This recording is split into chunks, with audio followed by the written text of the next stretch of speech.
everybody, welcome back to Monkeys Do Magic. Today we are going to be continuing to review the Bloomburrow Commander decks. So today I'm going to be looking at Family Matters, which is a blue, red, and white commander deck. And what this deck focuses around is, well, first let's look at the commander. This is Zinnia, Valley's Voice. Only a 3 cost for a 1/3 legendary bird bard creature with flying. It gets plus X plus 0, where X is the number of other creatures you control with base power of 1. And creatures you cast have offspring 2, which if you pay an additional 2 mana, you can cast a copy of that creature.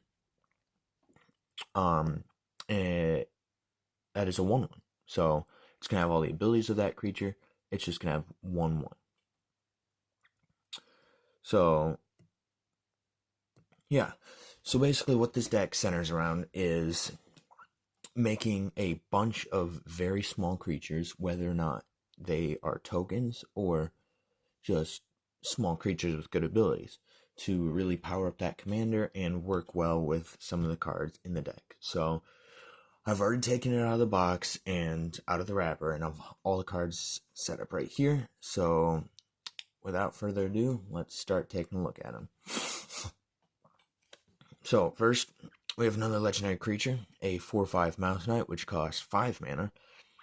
It has haste, and whenever it and at least one other creature attack, look at the top 6 cards of your library. You may put a creature card from among them onto the battlefield, tapped and attacking. Put the rest on the bottom of your library in a random order. Return that creature to its owner's hand at the end of combat.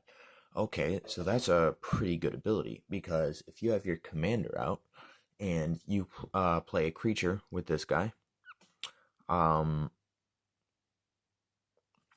I believe this is... Oh, never mind. You can't do that because you're not casting it. But still, it's good. You're putting additional creatures onto the battlefield, which is always something you want to do. Next, we have... Ooh, this is a really cool looking card. Nice little foil borderless. A 6 cost legendary planeswalker. Starts out with 4 loyalty. You can add 1 to create 3 1/1 white soldier creature tokens. Works really well with commander. You're going to be getting 3 more power onto your commander. You can -3 loyalty to destroy all creatures with power 4 or greater. That's really good because, as previously mentioned, this deck revolves around having a lot of really small creatures on the battlefield. And for -7, you can emblem with creatures you control get +2/+2.5 flying. So if you have a bunch of those tiny creatures, you can make them more powerful, and yeah, why wouldn't you want more power? So that's pretty good here. I'll just put the commander up over here. Next, we have a 4 cost 4/4 creature with first strike, and for 5 mana, attacking creatures you control get +X/+X until end of turn, where X is the number of attacking creatures. That's really good, because if you have a lot of tiny creatures, you can get them really powerful if you decide to do an all-out attack. So if you're attacking with 10 1/1s, pay 5 mana, that's going to turn into 10 11/11s, which is really good. That's a really good card, and that could fit in a lot of decks, too. Any token deck, really. Next, we have a custom cost card. +2 white mana, create X 1/1 white soldier creature tokens. If X is 5 or more, destroy all other creatures. Alright, so not exactly sure you want to do that last thing, but that, creating X 1/1 white soldier creature tokens, is really good. And I mean, if you can create enough of them, then yeah, that second part isn't too much of a too much of an issue. Storm of Souls, a 6-cost sorcery. Return all creature cards from your graveyard to the battlefield. Each of them is a 1/1 spirit with flying in addition to its other types, and exile Storm of Souls after using it. That's really good because all the creatures that you have in your graveyard, they're going to come back as 1/1s, which works well as a commander and the other cards that are in the deck. So it's exactly what you want a card to do. 2 mana, 2/1, Selfless Spirit. It's a creature with flying, and you can sacrifice it to have your creatures that you control gain indestructible until end of turn. Good protection from really anything. Next we have Jacked Rabbit. Wow, what a card. Look at that rabbit. Anyways, you can pay X mana plus 1 generic and 1 white for a 1/2 creature Rabbit Warrior with Ravenous. This creature enters with X 1/1 counters on it. If X is 5 or more, draw a card when it enters. Not too bad.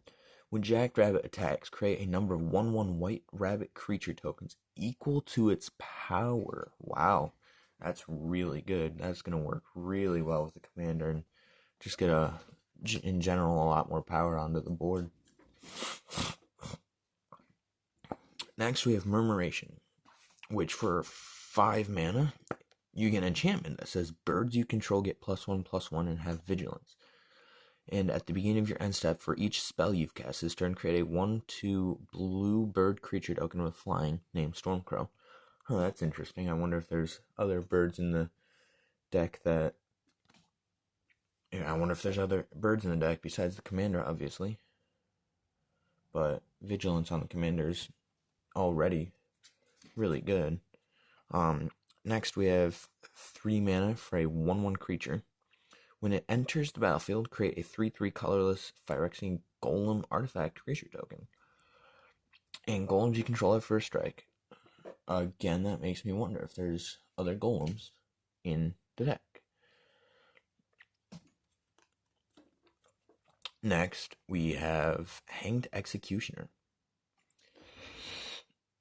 3 mana for a 1/1 creature that has flying, and when it enters the battlefield, you create a 1/1 white spirit creature token with flying.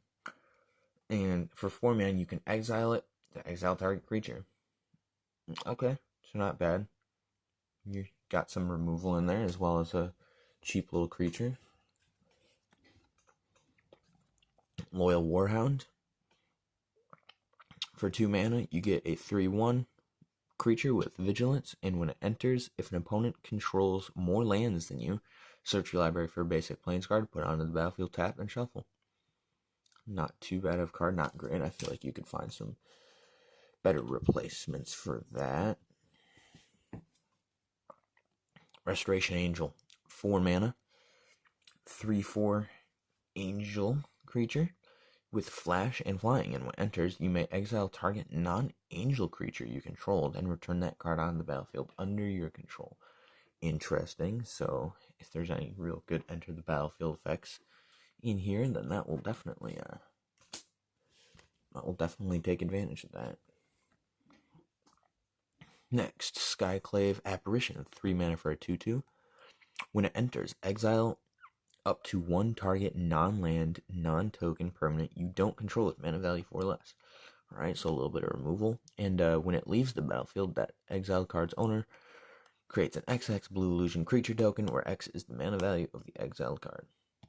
Alright, not bad. You could get their commander off the field, make them have to pay some commander tax. Other than that, I don't know. This card, these cards, I don't know if these are new in Bloomburrow. I'm pretty sure they are, because I've never seen one. Because first you play this, which for 4 mana you destroy all creatures with power 3 or greater, which is really good in this deck, because most of your creatures are going to be not 3 or greater. And then this side has Aftermath, which you cast this spell only from your graveyard, then exile it. So you play this and then this, which is something I've never seen before, so I'm just going to assume that's new. For 5 mana, return all creature cards with power 2 or less from your graveyard to your hand. Really good. You're probably going to be able to play all of those pretty quickly after you get them back. Next, we have Boss's Chauffeur. 5 mana for 0/0.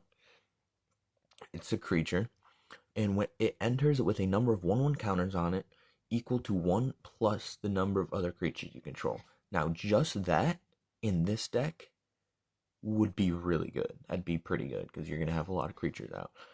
But it also has Alliance. Whenever another creature you control enters, put a 1/1 counter on Boss's Chauffeur. So not only are you going to get 1/1 counters for the creatures you already have on the battlefield, you're going to continue getting 1/1 counters for the creatures you continue to put on the field. And when it dies, you create a 1/1 green and white citizen creature token for each 1/1 counter on it. So when somebody eventually removes this creature, which they probably will, because this will probably be a pretty high value target, because it's going to get really powerful really fast, you're going to be able to create a bunch of tokens, which are going to power up your commander a bunch, and overall, a really good card, even if it gets taken out right away. Next, we have Luminous Broodmoth, which is a 4 mana 3/4 creature, which has flying, and whenever a creature you control without flying dies, return to the battlefield under its owner's control with a flying counter on it. Now that's really good because all those 1/1, maybe 1/2 creatures you have out on the battlefield, they basically are going to come back to life, and with flying, which is really good, especially if your opponents can't really deal with the bombardment of flying creatures. Angel of the Ruins. It's a 7 mana 5/7 creature with artifact creature with flying, and when it enters the battlefield, exile up to 2 target artifacts or enchantments. So some removal there. It also has plane cycling, which I'm pretty sure is new in Bloomburrow. I have personally not seen it. For 2 mana, you can discard this card and search your library for a plains card, reveal it, put it into your hand, then shuffle. Pretty interesting keyword there. Haven't really seen that. Sun Titan, 6 mana, 6/6 creature with vigilance, and when enters or attacks, you may return target permanent with value 3 or less from your graveyard to the battlefield. That's really good. If you're able to keep this guy out on the field every turn, you're going to be getting some good use out of him. Next, Pollywog Prodigy. For 2 mana, you get a 1/3 creature with Evolve. Whenever a creature you control enters, if that creature has greater power or toughness than this creature, put a 1/1 counter on it. That's really good because if you're able to get some big creatures on the field, you can get some pretty good value out of 2 mana because he's going to get pretty big, obviously with limitations, but, you know, you'll get good use out of your mana. And whenever opponent casts a non-creature spell with mana value less than Pollywog Prodigy's power, draw a card. So if they play a cheaper 1 or 2 cost spell, you are going to get to draw a card, which is a good thing. Next, we have a class here, which you don't see too many of these, but they usually are pretty decent when you do. For 1 mana, starts out, you may look at the top card of your library at any time. Pretty good. And for 4 mana, as long as you've cast a spell this turn, you may play cards from the top of your library. Now that makes it a whole lot better. And for 3 more mana, spells you cast from anywhere other than your hand cost 2 less to cast. Now that, if you're able to get it up to that final level 3, that is a very, very good ability right there. You're going to be playing your spells. Mostly cheap spells in the deck, so you are going to be getting a lot done with a lot less mana. Next, we have Ether Channeler. 2 mana for a 2/1 creature, and when it enters, you choose 1. Create a 1/1 white bird creature token with flying. Return another target non-land permanent to its owner's hand, or draw a card. This card does not seem that great. It seems like you could find a whole lot better replacements for 3 mana, but works with the deck. Not terrible. Next, we have Pull from Tomorrow, where you can pay X mana and 2 blue mana to draw X cards, then draw a card. Not too bad. If you have the extra mana, it's definitely not a bad thing to spend it on. Next, we have Shield Broker. For 5 mana, you get a 3/4 creature that when it enters, you put a shield counter on target non-commander creature you don't control. You gain control of that creature as long as it has a shield counter on it. That's a really good, if you're able to gain, whenever you're able to gain control of your opponent's creatures, that is a very, very powerful thing. So, not only for them not having it, but also it might be an ability that you can really take advantage of. Next, Stolen by the Fae. Stolen by the Fae.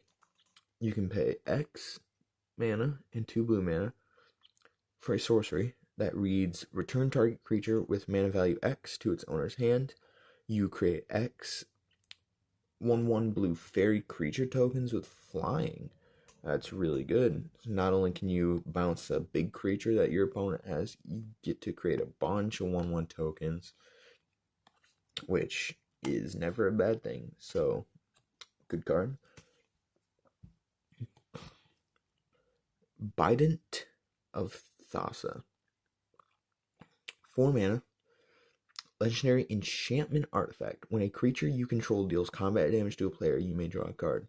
That's really good. You got a bunch of tiny creatures, if you're, especially with the things that, the flying, you're going to be able to draw a lot of cards with this deck. And for 2 mana, you can tap this, to have creatures your opponents control attack this turn if able. Interesting. So, if you have a bunch of 1/1 creatures, you could definitely kill some big guys with them. 4 mana creature, 3/3, flying. You have no maximum hand size. Always a good thing. When a creature token you control deals combat damage to a player, draw a card. Alright, so it looks like there's some pretty decent card draw throughout this deck. Now we have some red cards coming up. Devilish Valet. 3 mana 1/3 creature, which with trample and haste, has alliance whenever another creature you control enters. Double Devilish Valet's power until end of turn. Huh. Interesting. That makes me wonder. I'm gonna have to look at this, but if that can stack like exponentially, like if you have 3 creatures enter the battlefield, you go 2, 4, 8, then that is incredible. I'll have to look into that. That is very good. Next, we have Siege Gang Commander. For 5 mana, you get a 2/2 creature, which, when it enters, create 3 1/1 red goblin creature tokens. Love goblins. Who doesn't love goblins? And for 2 mana, you can sacrifice a goblin, and Siege Gang Commander deals 2 damage to any target. This doesn't seem too bad for even a goblin deck, goblin commander deck. Interesting card. Echoing Assault. For 5 mana, you get an enchantment that says creature tokens you control have menace. That's gonna make it a whole lot easier to overwhelm players with all your tokens that you're gonna be getting. And whenever you attack a player, choose target non-token creature that's attacking that player. Create a token that's a copy of that creature, except it's a 1/1. The token enters tapped and attacking that player. Sacrifice it at the beginning of the next end step. That's pretty good. Getting copies is always a good thing. Seems like a good card. Well, let me see how many cards left in here. Alright. Agate Instigator. For 2 mana, you get a 1/3 lizard rogue creature. It has offspring for 1 generic and 1 red. You can create a 1/1 copy of it if you pay that additional cost. Whenever another creature you control enters, this creature deals 1 damage to each opponent. Wow, that's pretty good. This would be good for really any token deck. That's a really good card. Next, Calamity of Cinders. For 7 mana, it has Convoke, so you can tap other creatures to help pay for it. And it deals 6 damage to each untapped creature. So this would be a really good thing to use after you attack after you attack with all your creatures, but it can be really good in certain situations. Rose Room Treasure. 4 mana, 4/3 creature. It has Alliance. Whenever another creature you control enters, create a treasure token if this is the first or second time this ability has resolved this turn. Otherwise, you may pay X. When you do, Rose Room Treasure deals X damage to any target. Interesting. So,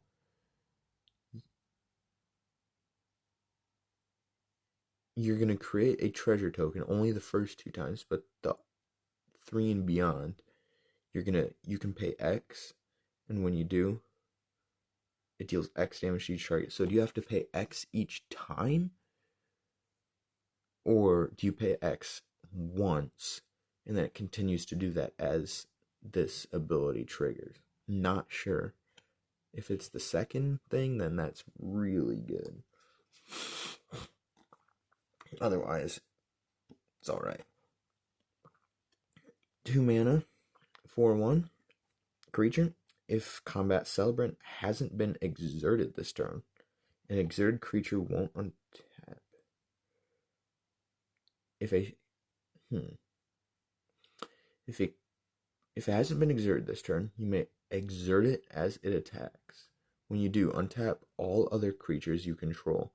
And after this phase, there's an additional combat phase. Wow. That seems really good. It's pretty good. Haven't seen a card like that. Inferno Titan. 6 mana, 6/6. You can pay 1 red mana to have it get +1/+0 until end of turn. And when it enters or attacks, it deals 3 damage divided as you choose among 1, 2, or 3 targets. Abilities aren't that great. In the end, it's a big creature that if you have extra mana, you can get it even bigger. Okay, here we have a multicolored spell. Time Wipe, sorcery. Return a creature you control to its owner's hand, then destroy all creatures. Wow. That's basically just a board wipe. Next, Rapid Augmenter. 1/3, 3 cost with haste. Whenever another creature you control with base power 1 enters, it gains haste until end of turn. That's good. Whenever another creature you control enters, if it wasn't cast, put a 1/1 counter on Rapid Augmenter, and Rapid Augmenter can't be blocked this turn. Alright, so that's really good for the tokens that are going to be entering. Alright, so there's another golem. Solemn Simulacrum, a really good card. A lot of people will put this in their commander decks. 4 mana, 2/2. When it enters, you may search your library for a basic land card, put that card onto the battlefield, tapped, then shuffle, and when it dies, you may draw a card. So, decent ramp, all in with a creature, and you can draw a card when it dies. Helm of the Host. 4 mana artifact, legendary artifact, and equipment. At the beginning of combat on your turn, create a token that's a copy of equipped creature. Except the token isn't legendary, that token gains haste. Wow, so that's a heavy cost. But if you're able to equip this onto one of your good creatures, that is very powerful. Alright, next we got some lands, it looks like. Just some regular old looking lands.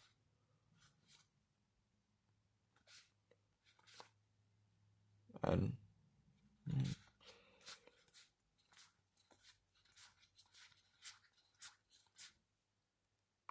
Spirited Companion.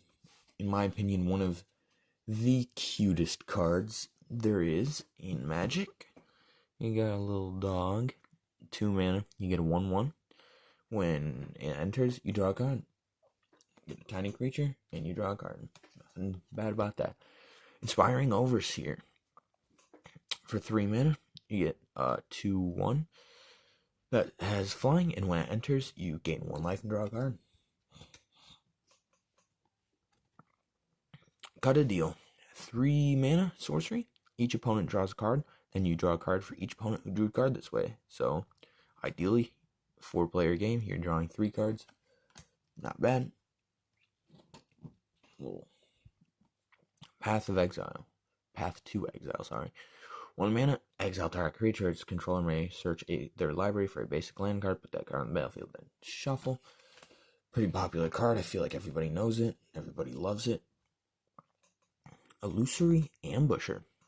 5 mana for a 4/1 creature with flash.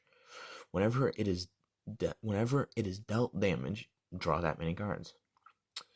Doesn't seem like too great of a card, but if you block a